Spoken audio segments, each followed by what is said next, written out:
Ay, mabugat. Okay, Abiana, let's read a story book para mag-sleep ka na. It's about, anong title niyan? By the pan. By the Pond. Oh, ipakita mo sa kanya. Suddenly, two baby bunnies poof out the Next. Hindi mo naman binabasa eh. Paano i-explain mo sa kanya. Ano ba yan? Picture lang naman yan gusto niya eh. Picture lang bang gusto mo, bebe? Oh, ala dumami ang rabbit. Hala si rabbit ay dumami. Marami na siyang kalaro. Sabi ni... Nagbabasa pa ng book. Mama, Wait lang. Tapusin mo. Ito naman to. gutom na ako. Ayan na. Ang bigat kasi eh. Ano mo sa kanya? Oh, yan. When rabbit counted himself. Ayan oh. There were 10 altogether. So they played a game of soccer with 5 on each team. I'll never lonely again, thought Rabbit. Wow. Duck learns to swim. Hindi pa nga natatapos yung isang istorya. Dahil si Abiana, gusto lang ang picture. Picture. Yan. Yan na. Si duckling, duck, duck. Duckling, duck, duck. Ooh. Si duckling, duck.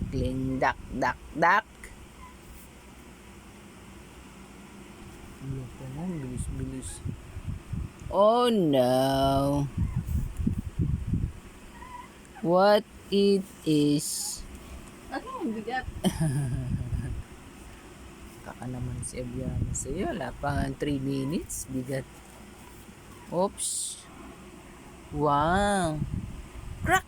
Suddenly, Sparrow's branch broke and he fell into the water.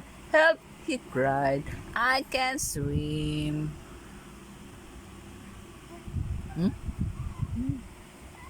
Oh no.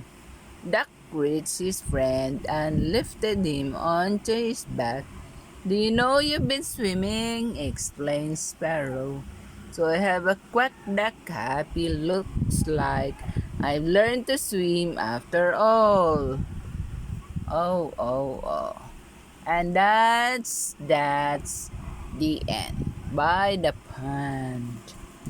Story by the Pond.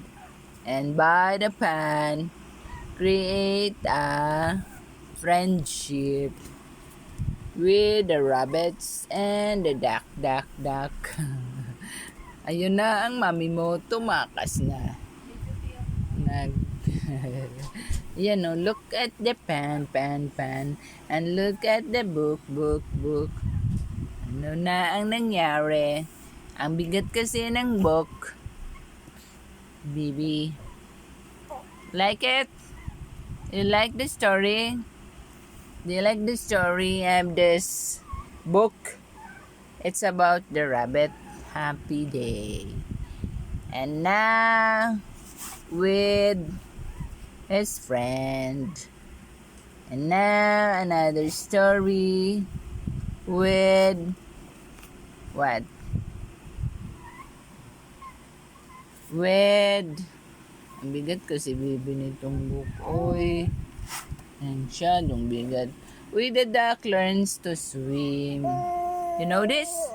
This one, The duck learns to swim. And Abiana like the picture only. Sit, sirat, sirat, sirat. Ang bigat kaya, baby.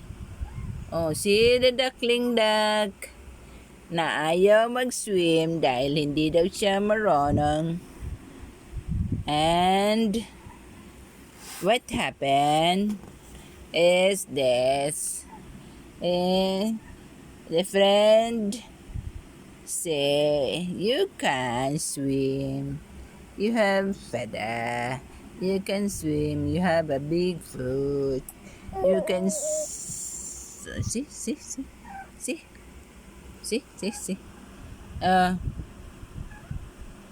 Bigat kaya, baby. Bigat. And that's the end. And see? Natuto siyang lumangoy dahil tinulungan niya ang kanyang friend na nahulog sa pond na hindi marunong talaga lumangoy. And that's the story about the duck goes on swim. Now she know how to swim because his friend nahulog sa tubig. And now that's the end of the story. Okay? Enough. Next time, another story. Okay, baby? Now you can sleep already. Have finished the storybook. Oh. Bye-bye. And have a good night. Baby. Love you, Abiana. Mwah.